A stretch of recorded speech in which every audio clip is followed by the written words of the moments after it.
안녕하세요. 비움과 체험으로 건강을 이야기하는 한의사 박경숙입니다.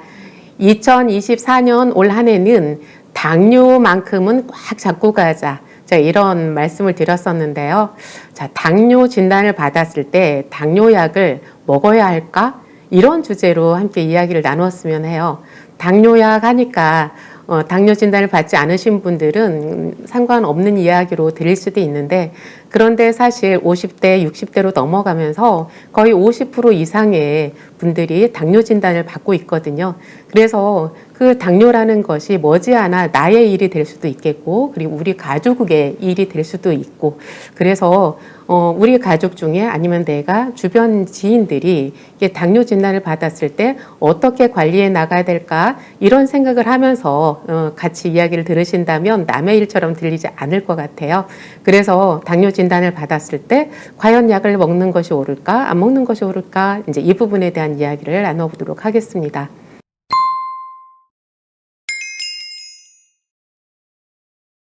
당뇨 진단을 받게 되면 대개는 두 가지의 경우로 이렇게 나뉘게 됩니다.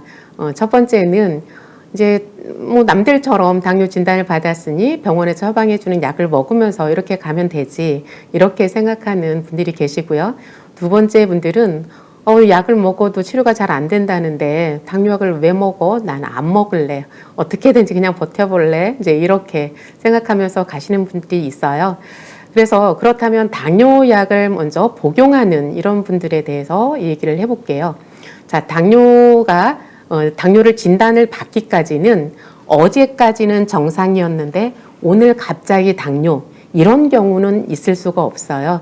진단을 받지 않았을 뿐이지 사실은 5년 전, 10년 전부터 이렇게 당뇨의 상태로 점점 다가온 것이라고 생각을 하면 되고요. 자, 이렇게 5년, 10년 동안 내 몸이 점점 망가져 가면서, 망가졌다는 표현을 써서 좀 죄송하지만 어쨌든 이렇게 혈관의 기능이라든지 대사율이라든지 모든 것들이 떨어지면서 이제 당뇨까지 왔단 말이에요. 그럼 이렇게 10년 동안 변화된 이 상태에서 당뇨약 하나를 딱 넣는다고 해서 내 몸이 과연 10년 전의 상태로 돌아갈 수 있을까? 이렇게 생각해 보면 의외로 답이 쉽게 나와요. 그렇지 않겠죠? 그래서 아무리 당뇨약을 먹어도 우리는 어떻게 보면 당뇨 합병증으로 나아가는 과정이다, 이렇게 이해를 하셔야 돼요. 주변에 당뇨약을 드시면서 완치되었다는 분들을 거의 못 보셨을 거예요. 그래서 어떤 경우에는 5년, 어떤 경우에는 10년, 또 길게는 30년, 이렇게 시간의 문제일 뿐이지 시간차를 두고 합병증이 올 수밖에 없다. 그래서 당뇨약을 먹으면서 내 몸의 어떤 건강 상태를 바꾸지 않는 한 무조건 이 합병증으로 이행해가는 그런 과정 중에 있는 것, 이렇게 이해를 하시면 되는 거예요. 그래서 당뇨 진단을 받았을 때 혈당이 너무 높으니까 그것을 조절하기 위해서 약을 복용하는 것은 옳은 말이에요. 그런데 약에만 의존해가지고는 내 몸 상태는 전혀 바뀌지 않는다. 그래서 결국은 5년 또는 10년 후에 합병증이 나타날 수밖에 없다. 그래서 약에만 의존하는 것은 옳지 않다. 이런 말씀을 먼저 드릴게요. 자, 두 번째는 그렇다면 어차피 이렇게 약을 먹어도 완치가 안 되고 뭐 결국은 내 몸을 바꿔야지만 이게 이제 당뇨를 극복할 수 있다면 약을 뭐하러 먹어? 이제 이렇게 생각하시는 분들이 있어요.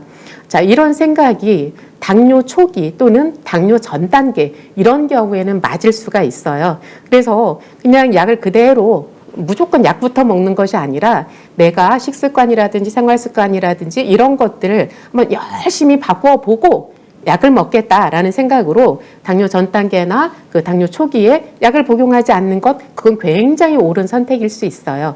그런데 문제는 당뇨 초기나 어떤 전 단계가 아니라 이미 막 식후 혈당이 300, 400을 올라가고 또는 5년, 10년 이렇게 지나온 과정인데 거기에서 내 임의로 약을 끊어버린다든지, 그러니까 약을 먹어도 조절이 안 되니까 그냥 약을 끊어버리는 거죠. 자, 이런 경우 이것은 과연 옳은 생각일까? 이 부분에 대해서 한번 깊이 생각을 해보아야 되는데요. 최근에 제가 굉장히 가슴 아픈 그런 이제 사례 두 분을 이제 접하게 되었어요. 이건 사례가 아니라 이제 좀 아픈 경우죠. 한 분은 이 두 분 다 똑같이 약도 안 드시고 이렇게 스스로 한번 해결을 해보겠다고 이렇게 하시다가, 그러니까 병원 치료도 안 받고 한의원 치료도 안 받고 이제 혼자서 집에서 이제 당뇨 관리를 해보겠다고 하시다가 이제 한 분은 이렇게 발가락이 좀 괴사가 되어서 그렇게 오신 분이 계셨고요. 한 분은 이제 갑작스럽게 몸이 전체적으로 이렇게 무너지면서 신장 투석을 응급으로 해야 되는, 그러니까 혈액 투석을 해야 되는 이제 그런 이제 분들이 오셨었어요. 그래서 이제 이런 걸 보면서 제가 이렇게 당뇨약을 먹어야 하는지 안 먹어야 되는지 이 부분에 대한 이야기를 좀 함께 나눠봐야 되겠다, 이제 이런 생각을 하게 되었는데요.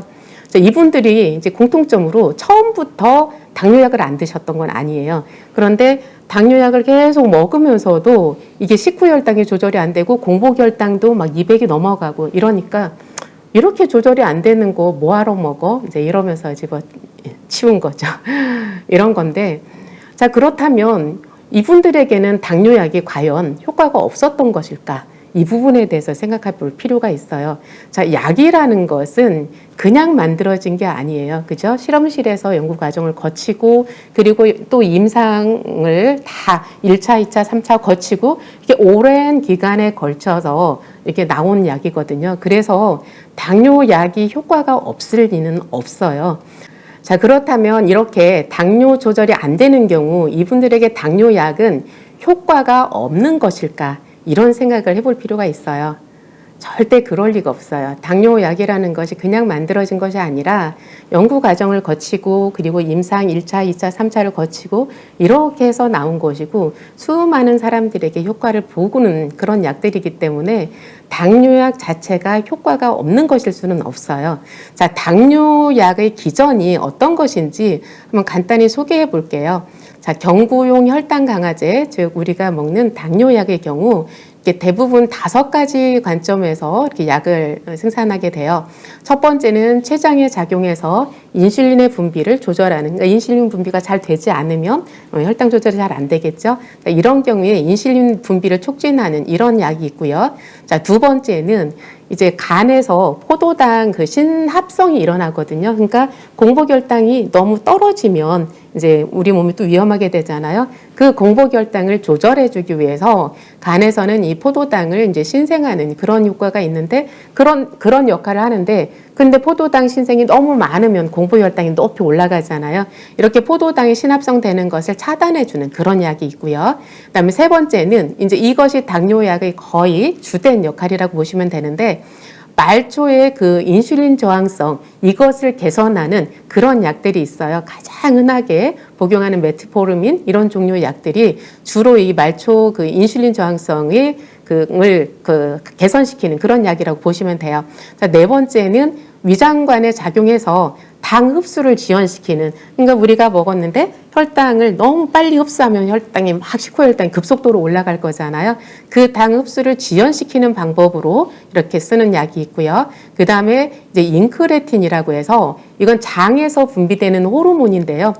그러니까 우리는 이제 혈당 조절에 있어서 주로 인슐린만을 생각하는데 그렇지 않고 장에서 분비되는 호르몬이 있어요. 그래서 이 인크레틴이라는 이 호르몬이 잘 분비될 수 있도록 도와주는 그런 약물들이 있어요. 이렇게 이제 5가지 이제 그 관점에서 당뇨 혈당을 조절하는 그런 약들을 이제 구성을 하게 되는데, 이 약들 중에서 한 가지만 꼭 사용하는 것이 아니라 이 약을 썼는데 조절이 잘 안 되면 이제 2가지 또는 3가지 이렇게 복합적으로 사용하기도 하고 이렇게 처방을 하게 돼요. 자, 그렇다면 이렇게 췌장에 작용해서 간 또는 말초 그 혈관에 작용해서 위장관에 작용해서 장에 작용해서 이렇게 내 몸에 필요한 장기에 작용해서 혈당을 조절하는 이런 약들을 썼는데, 그러면 이 혈당 강화제로 조절이 안 되는 그런 경우는 왜 그러냐는 거예요. 자, 이거는 이제 2가지로 또 나누어 볼 수 있는데요.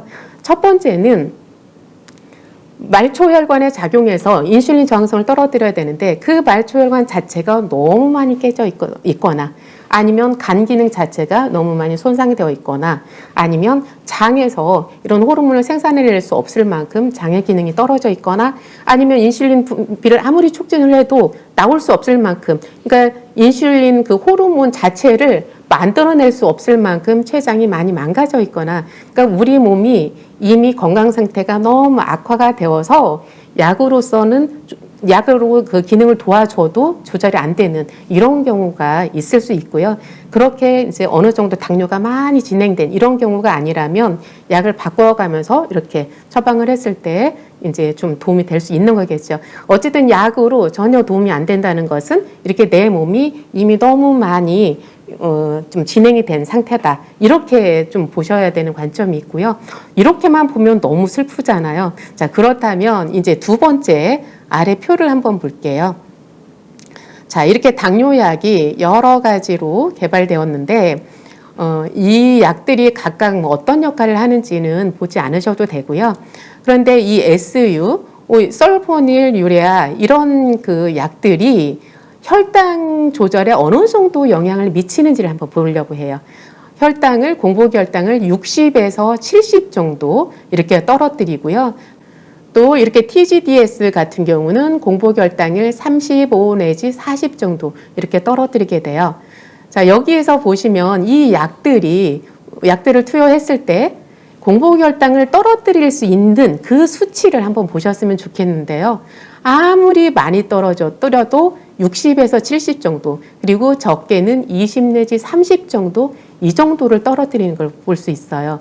자, 이 얘기는 우리가 공복혈당이 250까지 나가는 분들은 거기에서 70을 떨어뜨리면 180이잖아요. 그러니까 200 밑으로 내려오죠.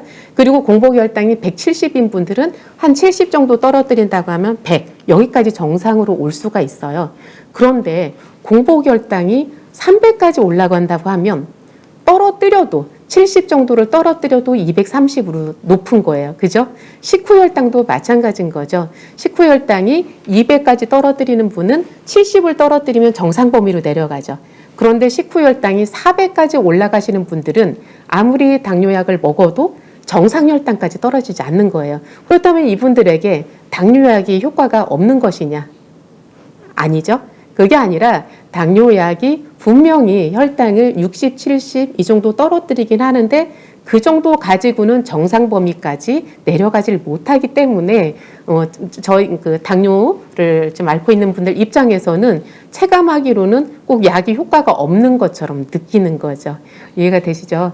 자, 그렇다면 이렇게 첫 번째 말씀드린 것처럼 아무리 약을 먹어도 얘가 변화를 줄 수 없을 만큼 몸이 이제 기능이 잃기 전에 우리가 몸을 관리하는 것, 그것이 중요하겠고요. 그리고 두 번째 관점, 이것을 이해하는 것이 오늘 굉장히 중요할 것 같은데, 혈당이 너무 높이 올라갔을 때는 당뇨약이 효과가 있어도 당뇨약으로 혈당을 내려도 정상 범위까지 내릴 수가 없을 뿐이지 효과가 없는 것은 아니다.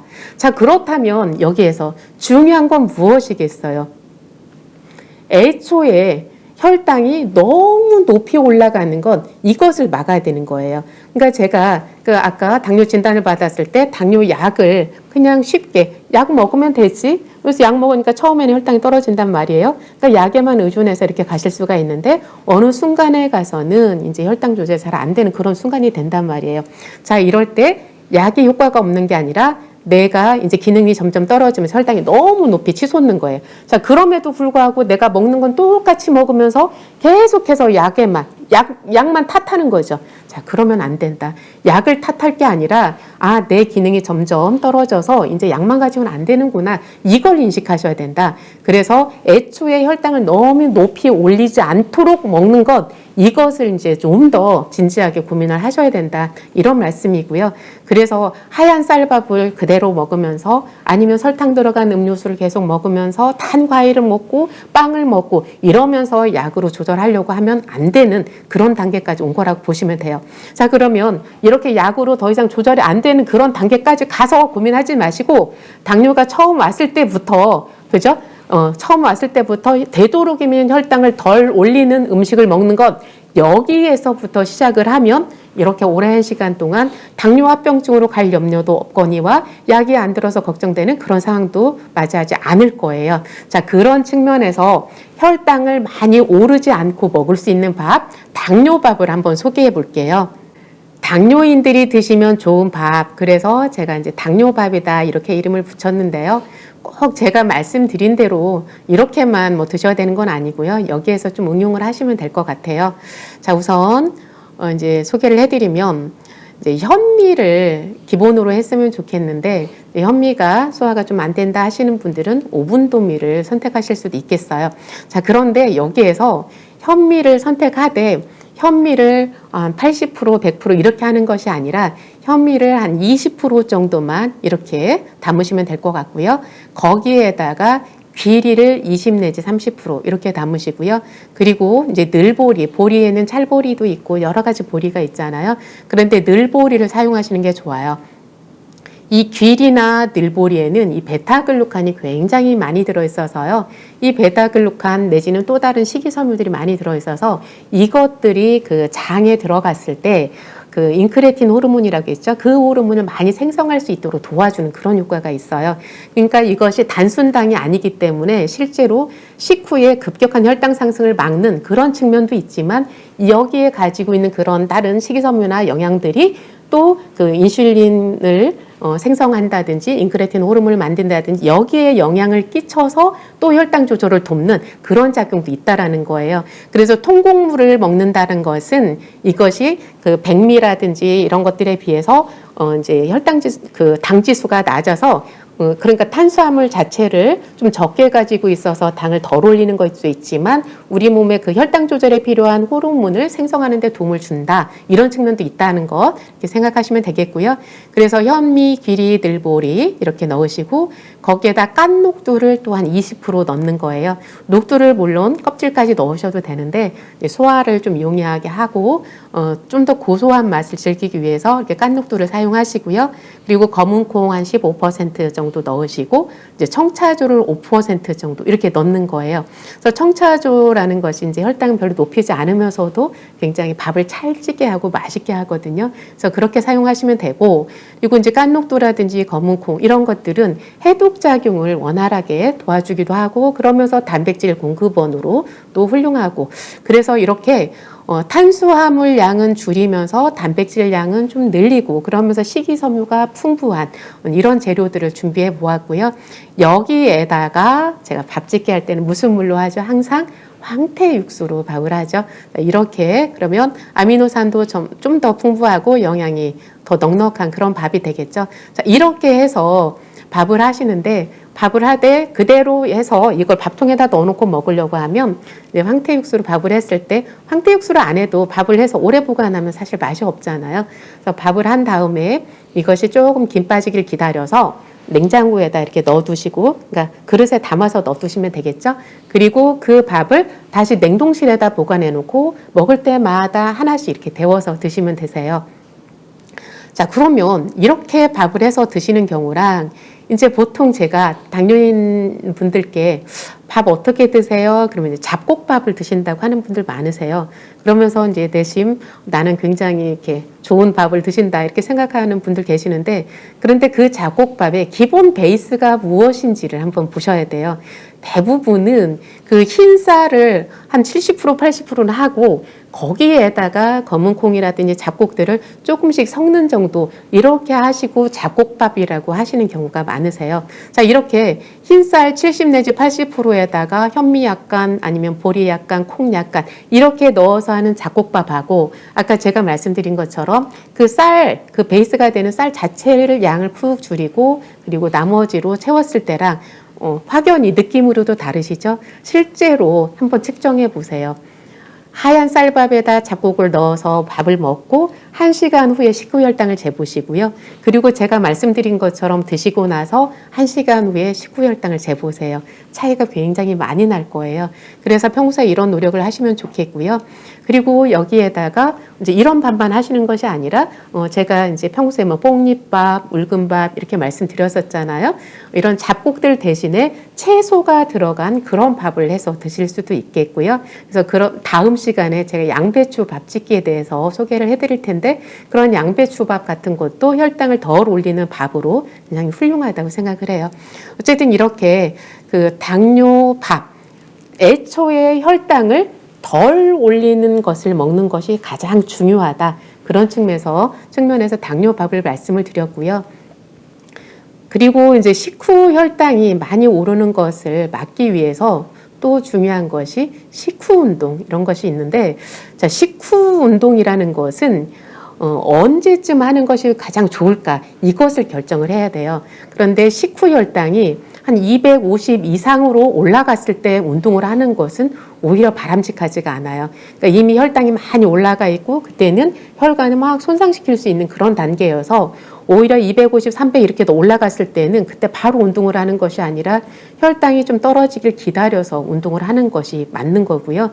자, 그렇다면 혈당이 200, 250 이렇게 올라가기 전에 그때 운동을 하는 것이 좋아요. 그래서 제가 다음 시간에는 그 식후 혈당을 어떻게 측정하는지, 즉 식후 혈당이라는 것이 무조건 식후 2시간에 재는 것이 아니라 이제 그 재는 방법이 있거든요. 식후 혈당을 어떻게 측정하고 거기에 따라 어떻게 관리해야 되는지 이런 요령에 대해서 말씀을 드릴게요. 자, 어쨌든 식후 운동이라는 것은 그 식후에 혈당이 많이 올라가기 그 전에 운동을 하는 것이 중요하다. 이렇게 말씀을 드릴게요. 당뇨 진단을 받았을 때 당뇨약을 먹어야 할까요? 라는 질문으로 시작을 했는데요. 정리할게요. 자, 첫 번째는 당뇨약을 먹지 않고 조절할 수 있으면 가장 바람직하다고 할 수 있어요. 즉, 약을 무조건적으로 먹기 전에 내가 식생활의 어떤 개선이라든지 운동을 통해서 이제 약을 먹지 않고도 조절이 잘 되는 그런 상태로 간다면 가장 바람직하고요. 그런데 내가 운동을 하고 그리고 식생활을 바꾸고 이렇게 했는데도 혈당 조절이 안 된다? 이럴 때는 너무 그 약을 안 먹는 것을 고집 부리지 마시고 그럴 때는 적절히 처방을 받으셔서 약을 같이 활용하는 것이 맞다. 다만 약을 먹는다고 해서 무조건적으로 당뇨가 잘 관리되고 끝까지 잘 가는 것이 아니라 약에만 의존하면 무조건적으로 합병증으로 이행해 갈 수밖에 없다. 그래서 약을 복용하는 것은 맞는데 약에만 의존하지 말고 어차피 생활 습관의 변화는 같이 가져가야 된다. 자, 두 번째 말씀을 드렸고요. 세 번째, 그런 측면에서 혈당이 너무 높게 올라가지 않도록 애초에 그런 밥을 먹고 그런 운동법을 가져가는 게 중요하다. 그런 측면에서 오늘 혈당을 덜 오르게 하는 그런 당뇨밥, 그리고 식후 운동은 너무 높이 올라가기 그 직전에 하는 것이 중요하다. 여기까지 말씀드렸습니다. 다음 시간에는 식후 혈당을 측정하고 관리하는 방법에 대해서 말씀드리도록 하겠습니다. 고맙습니다.